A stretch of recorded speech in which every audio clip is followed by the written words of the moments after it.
How to earn free Robux with Microsoft Digital Rewards.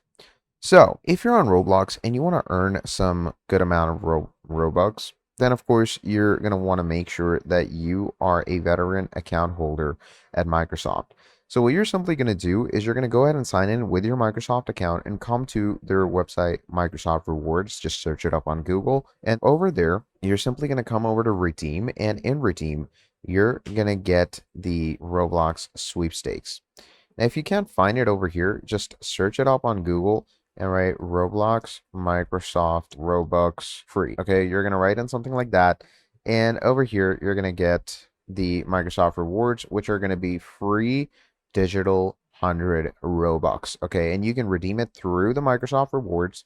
It's pretty simple. And once you run up the website, it's going to bring you to this interface. Now, of course, it depends on how many, digital points you have on Microsoft.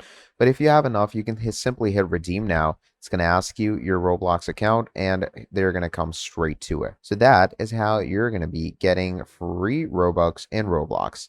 Thank you for watching till the end, and I'll see all of you next time. Have a great day. Goodbye.